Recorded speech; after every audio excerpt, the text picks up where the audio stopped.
Buenas tardes, bienvenidos un día más al canal Nuestra Voz. Y hoy vamos a hablaros de la leyenda negra de las Urdes, ¿verdad, Tony?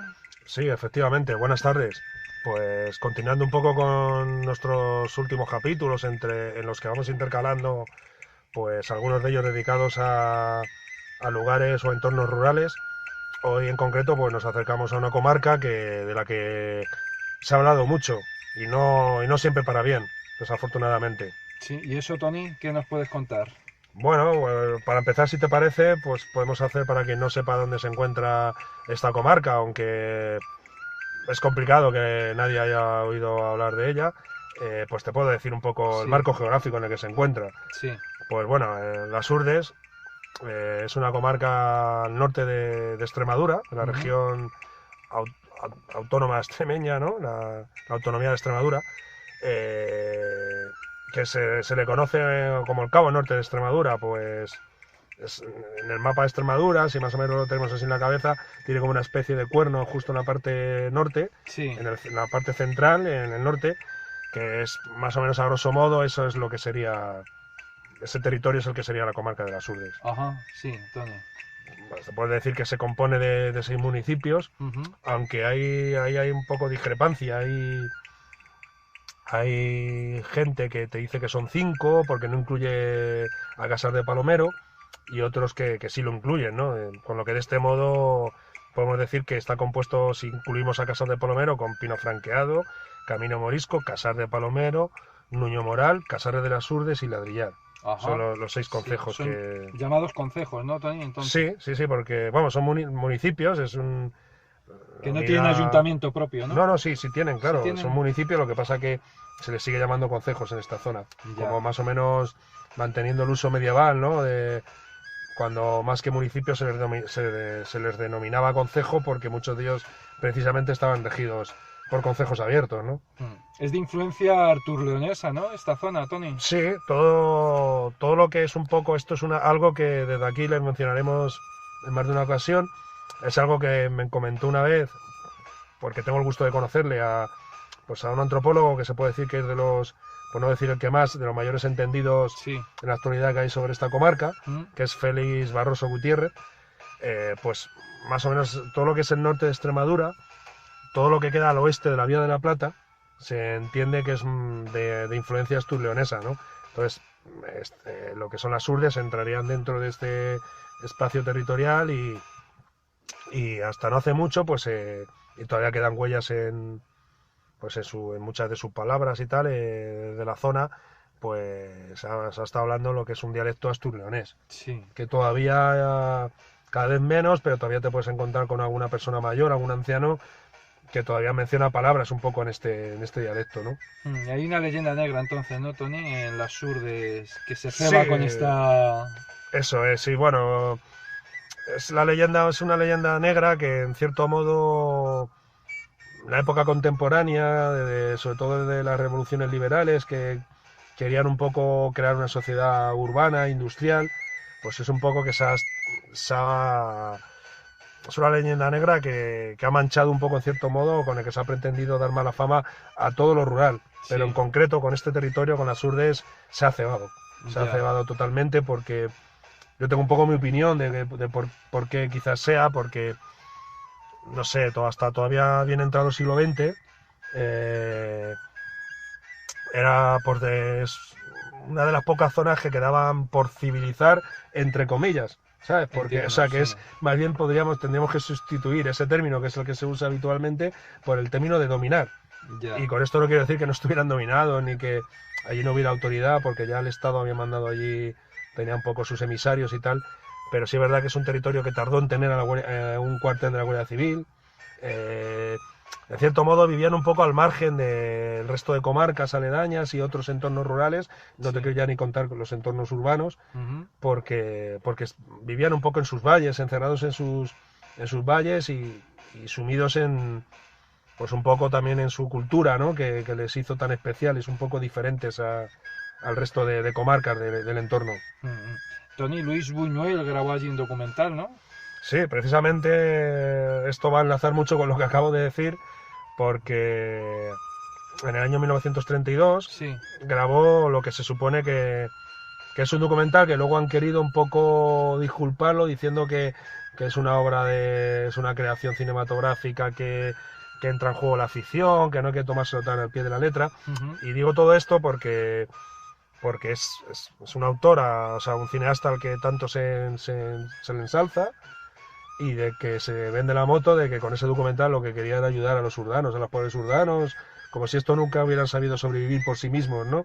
Sí. Y sí, es del año, no sé si lo he dicho, del año 32, de 1932, que se llama el famoso documental Tierra sin pan, ¿no? Que no deja de ser un miserable ataque a la dignidad urdana.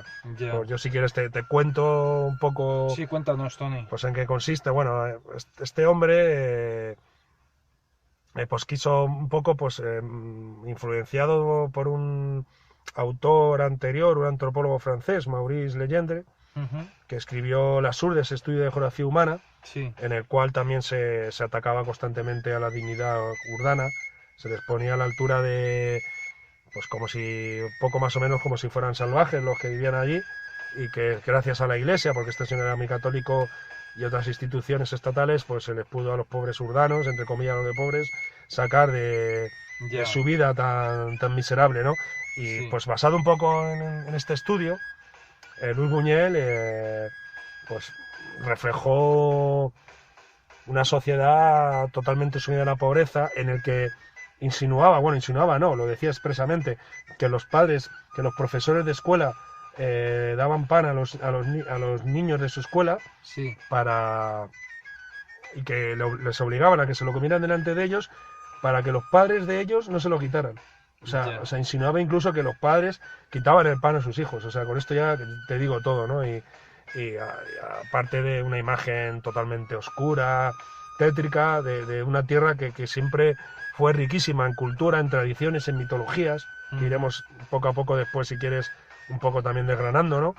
Y cuando, por lo visto, según cuentan varios autores, entre ellos el propio Félix Barroso que he mencionado, a este tipo, al que le gustaba bastante comer en abundancia y beber también bastante en abundancia, por lo visto lo pasó y en grande, ¿no? Porque mientras estuvo rodando el documental, comió por todo lo alto, bebió por todo lo alto, se lo pasó a lo grande porque le recitaron romances, bailaron bailes típicos de la zona, o sea, el tipo no tenía ningún motivo como para dar esa imagen tan oscura de esta tierra. Incluso se llegó a insinuar de que era una tierra tan pobre que estaban deseando que una cabra se despeñara para poder comer carne.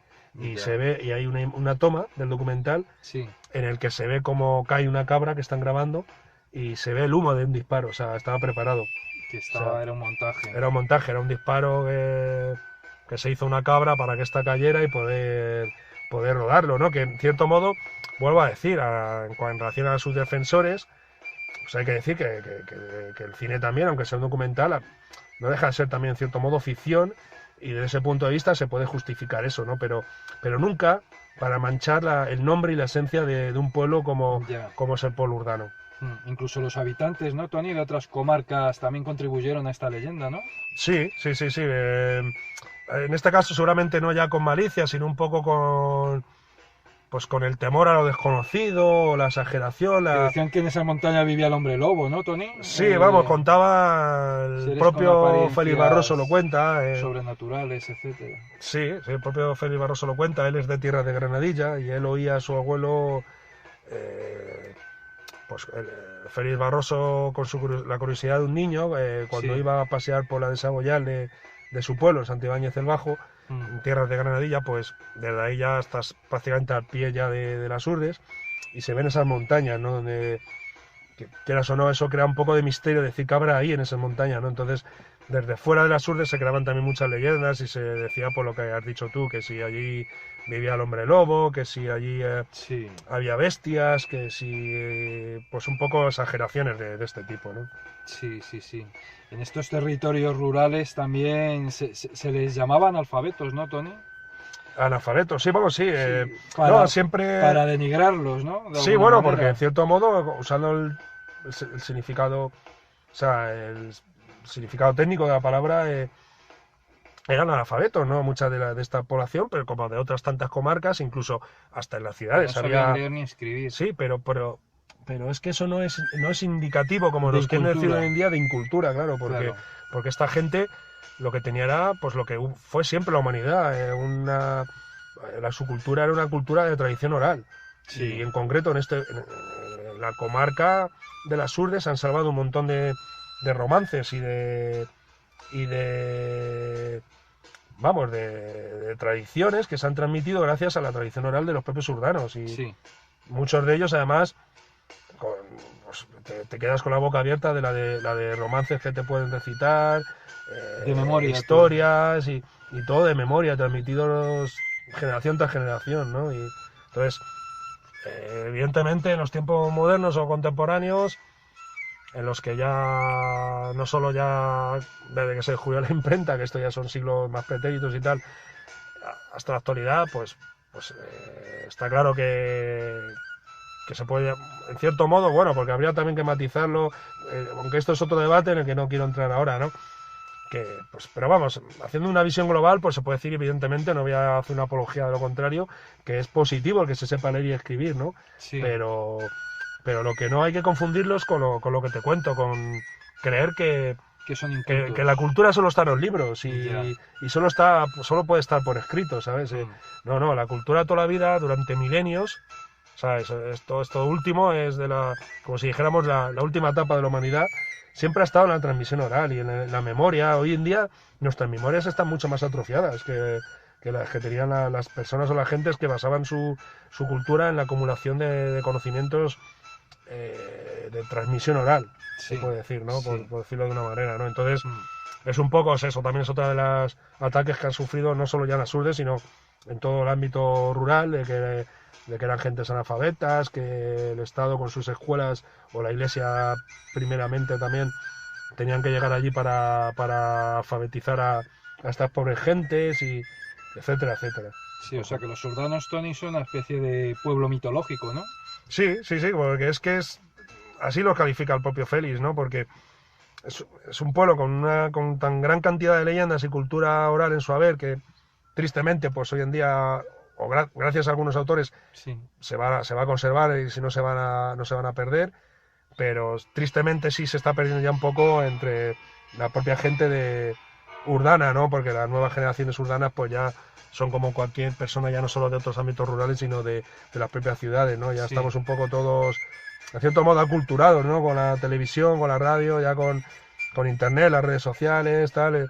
Entonces, ese modo de vida, pues ya se puede decir que está ya prácticamente aniquilado, ¿no? Pero con lo que es el pueblo histórico urdano y el que ha sido hasta, como si dijéramos, hasta ayer mismo, es un pueblo que se puede calificar como un pueblo mitológico.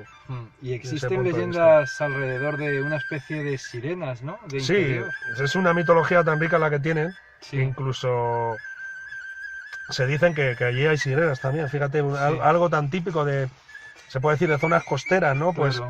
Pues allí también podemos decir que se encuentran las sirenas, que son conocidas como las serenas.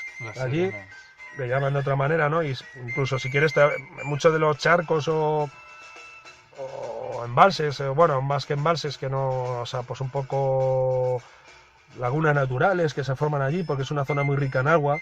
Ahí tiene bastantes ríos que la circundan, y además con agua prácticamente durante todo el año. Sí. Pues estas sirenas, o serenas como le llaman allí, propias de como una especie de divinidad acuática, ¿no? Que ya se recoge en la mitología clásica grecorromana, pues algunas de ellas viven en estos entornos. Sí.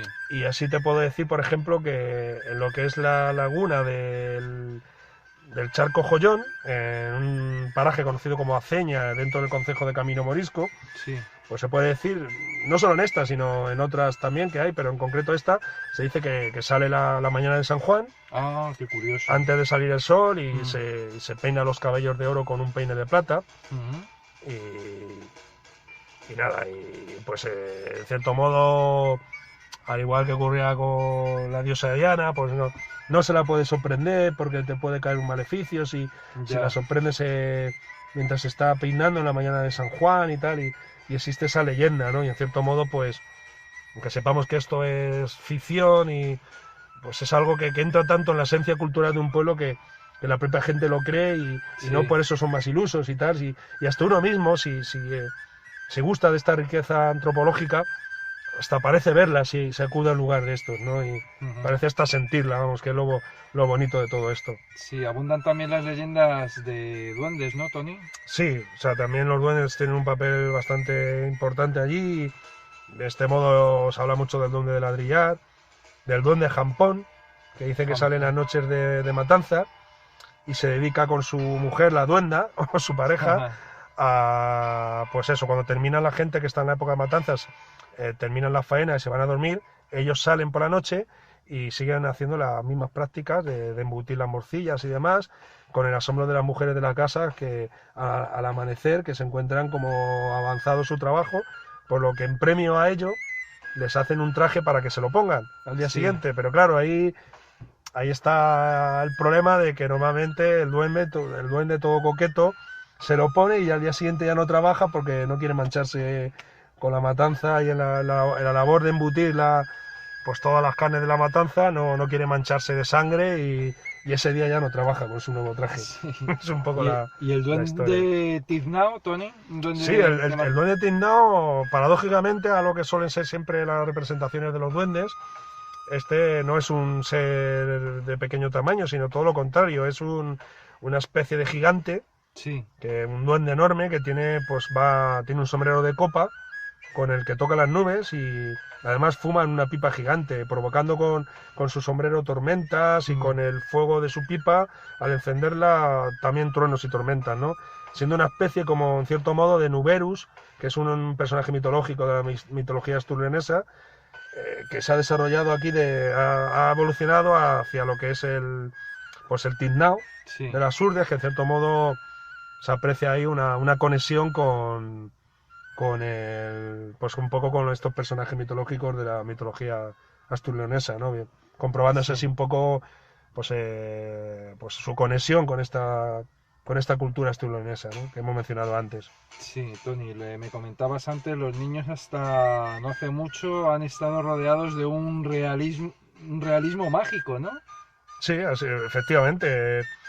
Este es un término que hoy va a ser un poco protagonista porque para mí he sido una persona de la que he aprendido mucho en relación a esta tierra y es una expresión que él usa mucho, Félix Barroso, que es la de el realismo mágico de este lugar, ¿no? Porque en el mismo documental de Buñuel, donde se intenta pues lanzar oscuridad sobre esta tierra, se ha creído que los niños allí han vivido siempre en pobreza, con penurias, pobrecitos que tenían que trabajar y tal, y hasta no hace mucho, cuando todavía existía ese modo de vida que te comento, los niños han estado rodeados se han criado desde niños alrededor de este realismo mágico, como lo califica, ya decimos, Félix Barroso, ¿no? Y pues dice que se criaban en una infancia en la que se empapaban desde muy pequeños de la rica mitología urdana, siendo unos niños felices y no infelices, como nos han querido contar, y todo esto, ¿no? Entonces, cuando la gente, un poco los científicos, los antropólogos se han acercado a las Urdes con buena intención y han hablado con ancianos, estos ancianos recuerdan su infancia como una época muy bonita, muy nostálgica, de criarse en un entorno natural, en el que los mayores le contaban historias, ellos aprendían, pues los que se hacían tamborileros aprendían los picados urdanos, los romances para tocar con su gaita y con su tambor, ¿no? Y allí la gaita le llaman una especie de flauta, lo que llamaríamos nosotros flauta, pero es un tipo de flauta que es conocida como la gaita, ¿no? Y es un poco, pues son gente, casi todos los ancianos que han conocido un poco esa época, la verdad que recuerdan su infancia como una época muy bonita de su vida.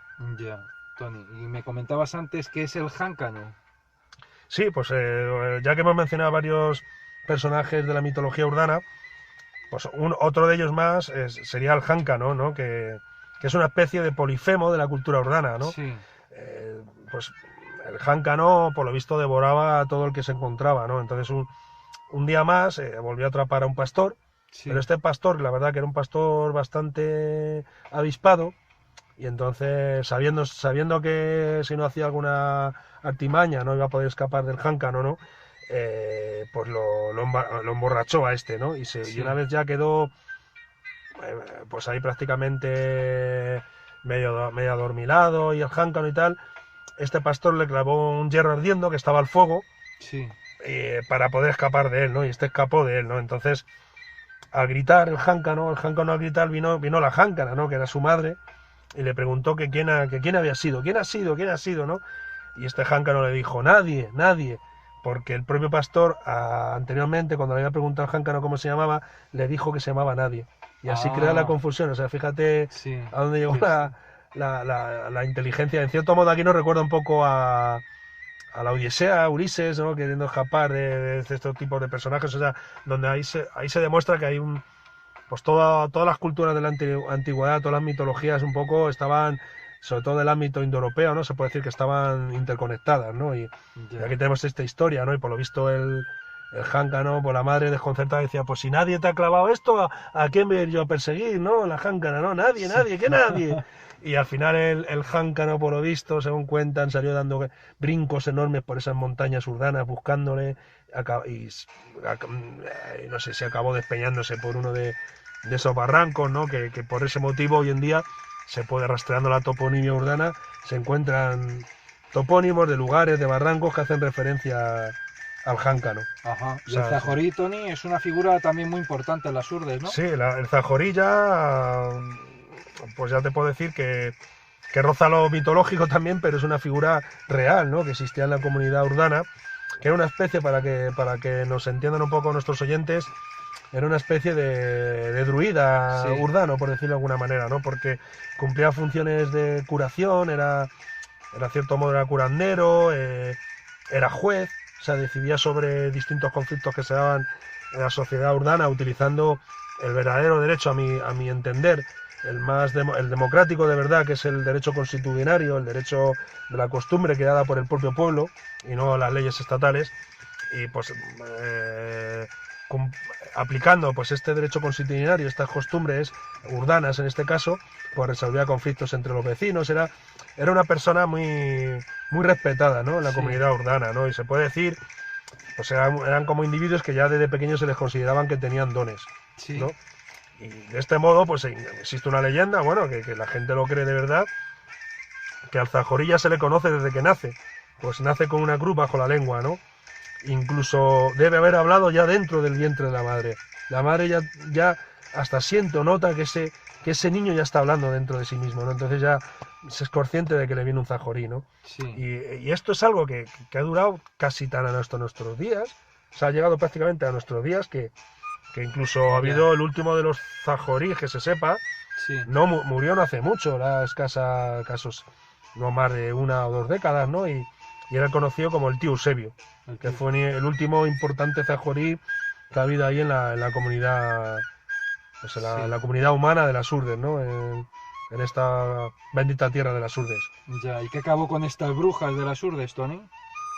Pues la Eh, economía, ¿no?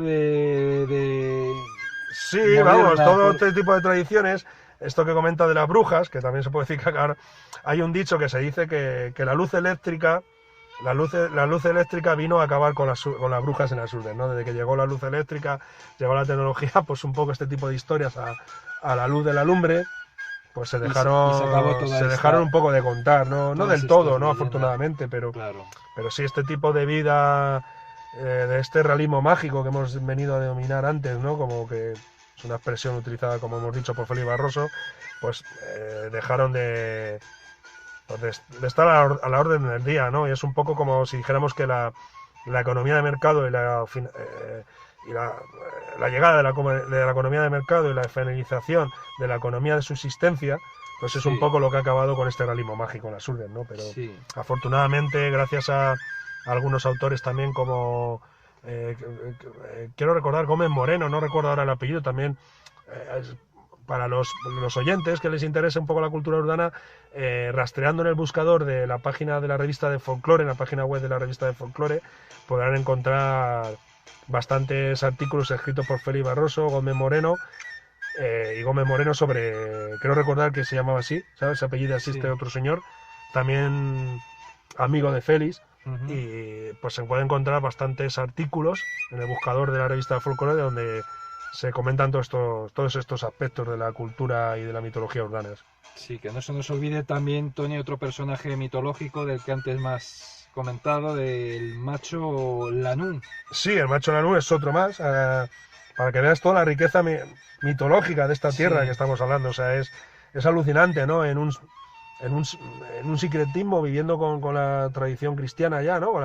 Con la religión que se impuso después, pues han sobrevivido un montón de personajes mitológicos que ni el peso de la iglesia, ni de las escuelas, ni nada, pues han podido acabar con ellos, ¿no? Y otro más es el macho Lanú, que es un personaje muy importante allí en las Urdes, ¿no? Que es pues una especie de macho cabrío sí, mitad humano, mitad cabra, que se aparece allí en los montes urdanos, y que incluso hay gente, en palabras de Félix Barroso, muy honesta y muy seria, que, que asegura haber visto a este personaje, ¿no? mm, Y Félix Barroso, que se declara gnóstico y racionalista, es una persona, pues podemos decir que estamos ante un científico, sí, pues un antropólogo, que no sería muy dado a creer en estas cosas, pues le da verosimilitud a todo esto, porque conoce a estas personas y saben que nunca le van a estar mintiendo, ¿no? Y evidentemente, si entramos a buscar una explicación lógica o racional, pues tenemos que pues se pueden buscar algunas explicaciones, evidentemente. Han podido algo que es mental, que en un momento determinado, una visión, no sé cómo calificarlo ahora mismo, no me viene la expresión, pero como un efecto óptico, por ejemplo, ¿no? Que te has podido hacer creer, porque tú llevas ya esa cultura dentro de ti y te hace interpretarlo de esa manera. En cierto modo es ya, como cuando antes veían una luz en el cielo, lo interpretaban como la aparición de la Virgen, ¿no? A ya. una divinidad. Y hoy en día se interpreta con la aparición de un ovni, ¿no? Pues aquí un Mm. poco, pues puede tener esa explicación, pero es gente honesta que ha visto algo extraño y lo interpreta de esta manera, ¿no? Identificándolo con personajes de su mitología. Sí, Tony, antes me has comentado también los sedanos, ¿qué son? Los sedanos, pues mira, es un aspecto muy importante también de la cultura urbana, que es muy importante que quede reflejado en este vídeo. Son una serie de reuniones que se hacen en ciertos momentos del año en las urdes, pues a la luz a la luz de la lumbre, Sí, un poco, donde la gente más anciana, sí, que acumulan un poquito más la sabiduría local, ¿no? De las urdes, se encuentran asando castañas, tomando a lo mejor su aguardiente típico de la zona, de allí de la comarca, para contar estas historias y en cierto modo mantener viva la esencia de la cultura urbana, ¿no? Es un mm, poco mantener pues encendida la llama de estas culturas ancestrales que tristemente pues se están perdiendo en muchos lugares. sí, sí, sí. El romance de la bastarda, Tony, antes es que bueno, que el propio Félix Barroso cuenta que estando en la alquería, ¿no, Tony? La querida de Martí Landrán. De Martí Landrán, sí. Sí, bueno, Es un- que estaba grabando una persona. esto que te conté en relación al romance de la bastarda, un romance Sí, muy antiguo de las Urdes, es que el propio Félix Barroso, que no sé si le gustará que se cuente aquí, pero bueno, él lo ha hecho público en algún programa de radio, pues él mismo también puede decir que ha sido, ya te digo, siendo agnóstico y racionalista como él mismo se califica, él mismo también ha vivido una experiencia paranormal, ¿no? Y sí. es que allí ellos pues, buscan a gente mayor que para poder grabar estos romances que recitan estos señores o cantan, Ujú. y señores y señoras, y pues se les califica como informantes, ¿no? Porque son los que transmiten un poco la pues la cultura popular allí para que no se pierda, ¿no? Pues transmitiendo a lo mejor romances que se vienen cantando que se sepa desde la Edad Media y durante siglos y siglos, ¿no? Pues muy bien, pues grabando a uno de estos informantes, lo que era pues el romance de la bastarda, en concreto este señor, pues el informante de nombre Hortensio Crespo Crespo, que no sé si todavía vive, pues según estaban cantando este romance, hay una parte del mismo que hace referencia a cuando doblan las campanas, ¿no? Que dice más o menos algo Sí. así como, ¿por quién dobla las campanas? ¿Quién se ha muerto? ¿Quién se ha muerto? Ujú. Dice el romance, ¿no? Entonces, una vez que grabaron en la cinta este romance para registrarlo, se pusieron a revisarlo y oyéndolo ante el propio informante, justo en la parte en la que venía este romance, salieron grabadas esa parte no se grabó y en su lugar aparecían unas campanas doblando. Qué Entonces curioso. ahí el misterio está en que en esta alquería de Nuño Moral, que es Martí Landrán,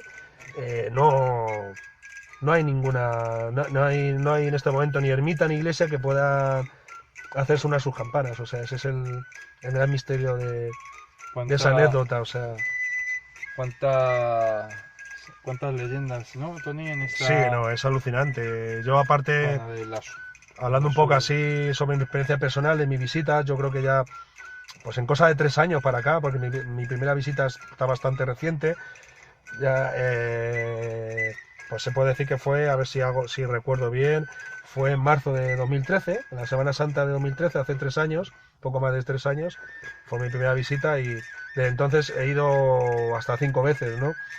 Y he visitado 2 veces el Carnaval Urdano, o Jurdano, como dicen allí, y te puedo decir que una vez que te metes en ese ambiente, oyendo pues el sonido de la gaita, el tamboril, los tamborileros tocando, te, te acaban envolviendo con esa atmósfera, esas montañas urdanas, vas viendo cómo va cayendo el día, la tarde, y te embrujan, en cierto modo, por decirlo de una manera. Es algo que, si tienes sensibilidad para estas cosas, esa tierra te enamora, o sea, ese lugar te enamora y te brota incluso un poco el espíritu rebelde, ¿no? De querer dignificar a esa tierra sobre la que tanto mal se ha hablado, ¿no? Porque en cierto modo era el último reducto que quedaba por domesticar, ¿no? Entre comillas, ¿no? Porque tampoco quiero decir que vivieran allí en absoluta libertad, pero entonces no había, ¿qué había que hacer? Pues había que lo utilizaron como conejillos de indias. Es desde una visita que hizo allí Alfonso XIII, Sí, que iba como en plan de que se iba como una misión de ayuda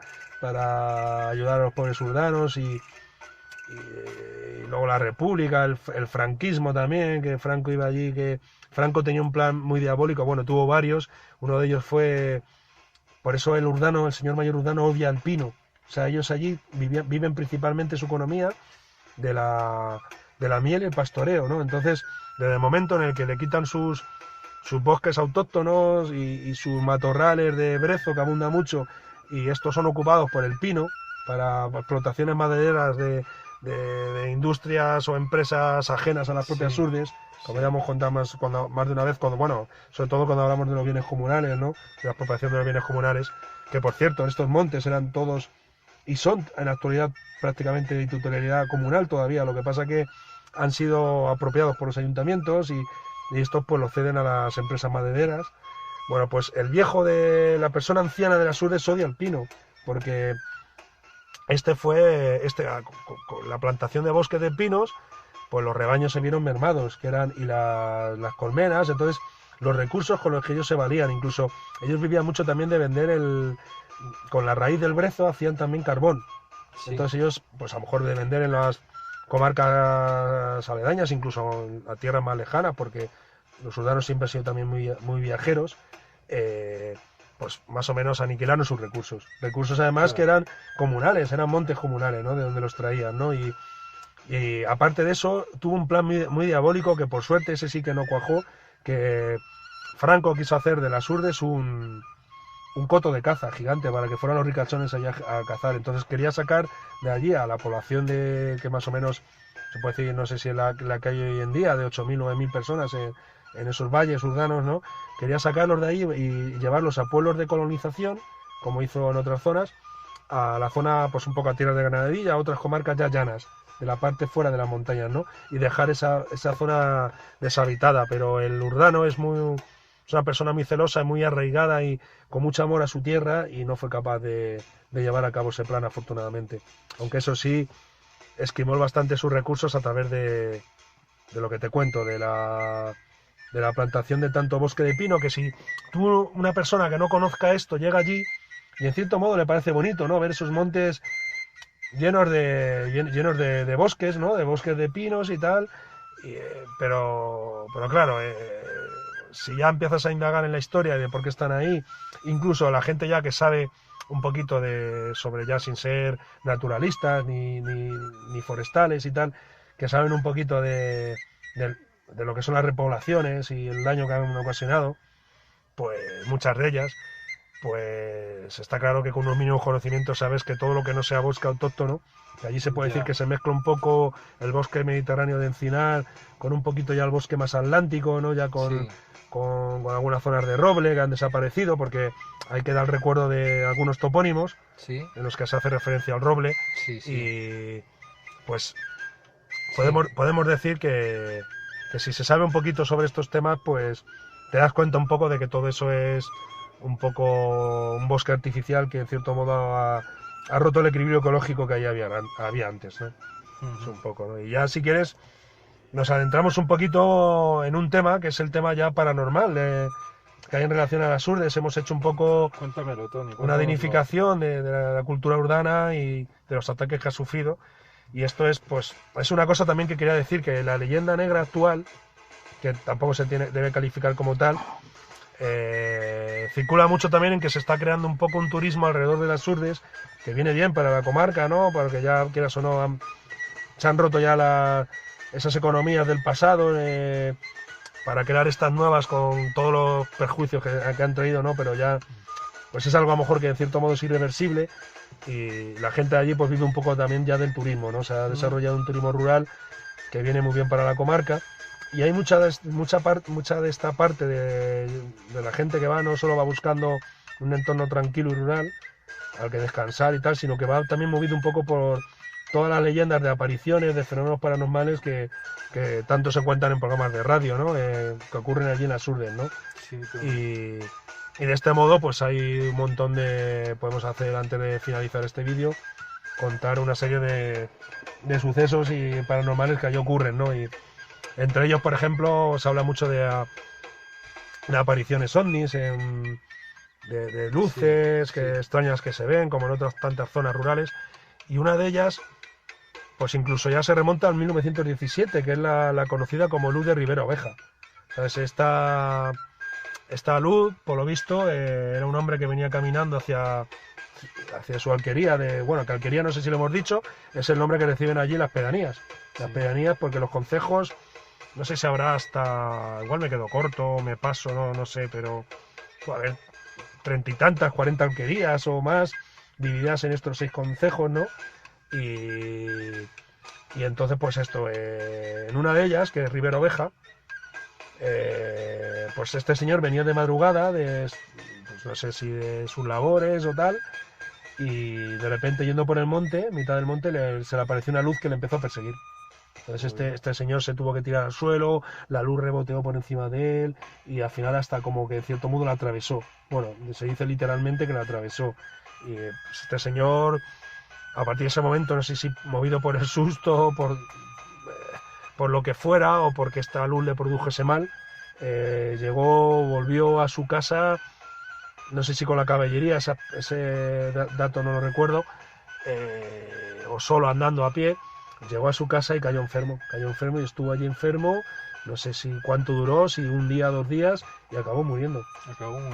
Por esa luz, y es la conocida como luz de Ribera Oveja, que algunas personas de este mundo, del mundo paranormal, enlazan con la aparición, que algunos dicen que es un fenómeno también ovni, de la aparición de Fátima.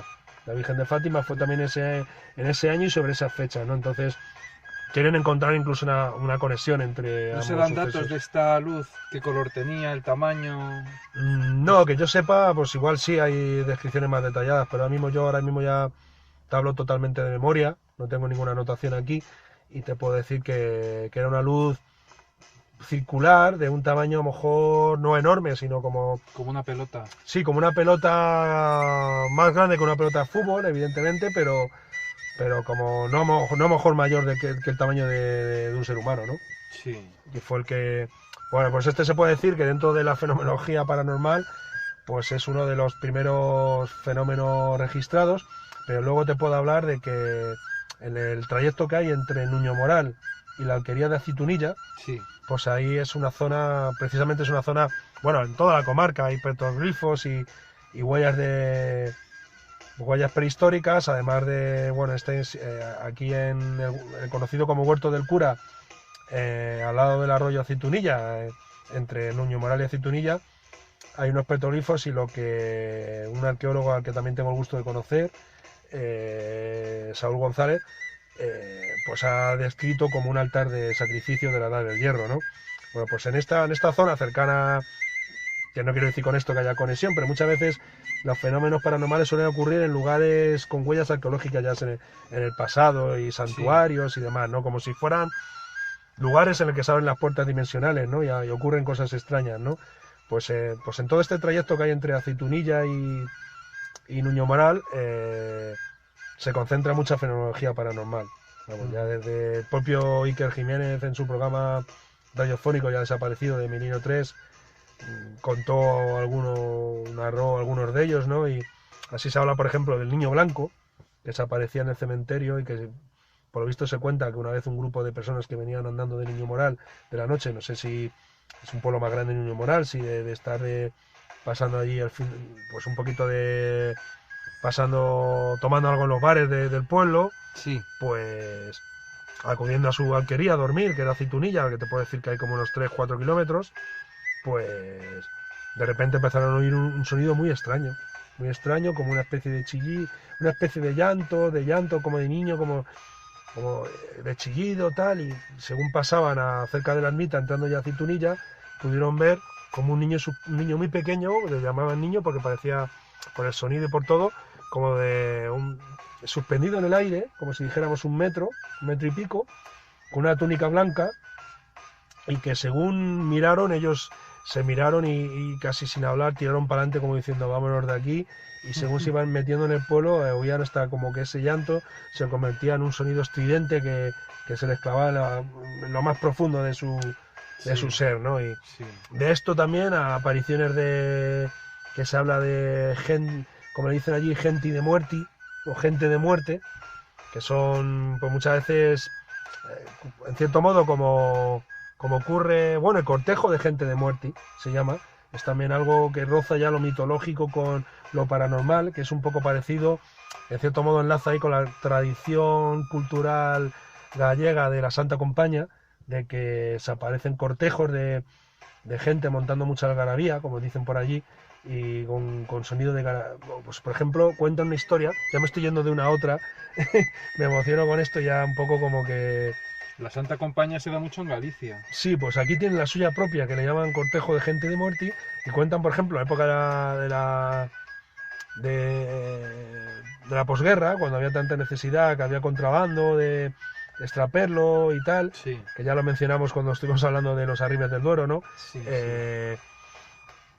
Pues cuenta que un señor, que no recuerdo en qué alquería, si quizá fuera para Cabezo, en el valle del río Ladrillar, pues volviendo a su pueblo de hacer contrabando por la noche, de madrugada, evidentemente, de repente oyeron una algarabía muy grande, claro, y no sé si iba a ir con más gente, se escondieron para que no le descubrieran, pensando que era pues, la Guardia Civil o un grupo de vecinos que, no sé, o de personas que pudieran dar el chivatazo, ¿no? Y se escondieron y oían como una algarabía muy grande que según se iban acercando, iba sonando como si hubiera un montón de tamborileros juntos, armando mucho ruido, mucho jolgorio, y según pasaban, pudieron ver a un ser sin cabeza, o sea, quiero recordar que pasaba por allí, ¿no? Entonces imagínate la sorpresa de este señor. En este caso no se cuenta nada de que murieran, pero a veces dicen que estos cortejos han visto y han ido a indicar, igual que ocurre en la Santa Compañía, a quien que los ve, pues están anunciando una muerte. O se acercan hacia una casa y el testigo ve cómo se acerca a esa casa y en esa casa al día, a los pocos días, muere una persona. O sea, algún habitante de esta casa, ¿no? Es un poco también, o sea, como puedes ver, todos los personajes mitológicos que hemos mencionado, además de los fenómenos paranormales que allá ocurren, son muy abundantes, ¿no? Y te puedo también, si quieres, te cuento algunos más que Sí, todo lo que quieras, Tony. que me vienen a la cabeza, ¿no? Pues Pues uno de ellos, por ejemplo, cuenta una señora, también moviendo aceitunilla precisamente, venía de trabajar del campo y tenía a sus niños en casa. Y entonces era un poco tarde, ya quería ir un poco para darles de comer, para hacerles la cena, tal, a los chavales. Y según volvía, pudo ver como en uno de los pasos estrechos del camino, como dos figuras enormes, como si de 2,5 metros, a cada lado. Sí. Y ella tenía que pasar justo por en medio. Entonces tú imagínate, en cualquier otra circunstancia, cualquier otra persona se hubiera dado media vuelta, aunque no pudiera haber accedido a su casa, hubiera intentado, pero claro, la señora tenía que acudir porque tenía ya sus hijos, ¿no? Y ella cuenta que empezó a rezar, y pasó delante de esas figuras y pudo verle los pies como si fueran pezuñas del demonio. O sea, pudo pasar al lado estos seres, ella rezando, y ella cree que el rezar dentro de su creencia le salvó la vida. La protegió. La protegió, ¿no? Y pudo pasar, pero ella levantó un poquito la vista y pudo ver las pezuñas de estos seres, y eran pezuñas como de cabra. Claro que, porque estamos en una zona que ya decimos que es muy curioso, porque en todos los sitios aparece la Virgen, menos en Asurdes. En Asurdes no es la Virgen la que se aparece, sino el diablo, ¿no? Y es un poco, ¿no? Y, o sea, incluso hablando de lo de cortejo de gente de muerte, se habla también de oír a lo mejor a un señor vestido como de época antigua, ir a caballo de negro y cabalgando por la noche, sonando mucho los cascos del caballo, y preguntarle a alguien, ¿quién va ahí? ¿Quién va ahí? Y oírse, gente de muerte. Gente de muerte, y ver cómo la figura se difumina en la oscuridad y desaparece. O sea, hay una serie de historias, vamos, que con esto no, ya te digo, que hay también ya volviendo un poco más a la normalidad. Me lo estoy pensando ir, ¿eh? Te lo estás pensando, ¿no? Sobre todo de pasar una noche allí a solas, ¿no? Pues mira, ya fuera bromas, yo que conozco mucho la tierra te la recomiendo mucho, porque no te vas a arrepentir y te van a encantar fuera de estas historias, ¿no? Y porque en cierto modo esto también es riqueza cultural, que hay gente que tampoco, evidentemente, de allí en la actualidad, que tampoco lo cree, y le molesta también que la gente vaya movida creyendo que ocurren tantas cosas de este tipo, porque muchos de ellos te dicen que llevan viviendo allí toda la vida y no han visto nunca nada, ¿no? También, claro, evidentemente, ¿no? Pero sí es verdad, y tal y como cuenta Félix, hay gente muy sensata y gente muy coherente y de mucho respeto, como que merece mucho respeto, que se han tenido sus experiencias paranormales, y desde ese punto de vista también hay que darles un poco de crédito, ¿no? Y por lo menos dejar constancia de ellos también, ¿no? Para que no desaparezca, ¿no? Sí, y es un poquito lo que te puedo contar de esta tierra. Yo, como te he contado, soy un enamorado de aquel lugar al que pienso volver muchas veces. Incluso desde aquí lo digo, me he estado hasta pensando tiempo atrás incluso en irme a vivir allí. Lo que pasa que tus ataduras también del lugar en el que has vivido, donde tienes tu sustento, pues a lo mejor te hacen un poco echarte atrás, ¿no? Y a lo mejor no, en mi caso, no haber tenido coraje de haberlo hecho, aunque nunca se sabe, ¿no? Pero bueno, ya con pareja, ya con lugar de residencia ya estable, pues ya resulta más complicado, ¿no? Pero vamos, para mí es una tierra que está en mi corazón, y a la que no solo a ti, sino a cualquier otra persona que esté viendo este vídeo, desde aquí, desde este humilde canal de Nuestra Voz, os recomiendo visitar y que conozcáis. O sea, pues muchas gracias, Tony, por lo que has compartido con nosotros. Y bueno, ya si quieres, Tony, vamos despidiendo para un próximo programa. Espero que os haya gustado y viva las Urdes, no puedo decir otra cosa. Sí, pues muchas gracias, Tony, y por mi parte hasta la próxima. Hasta la próxima.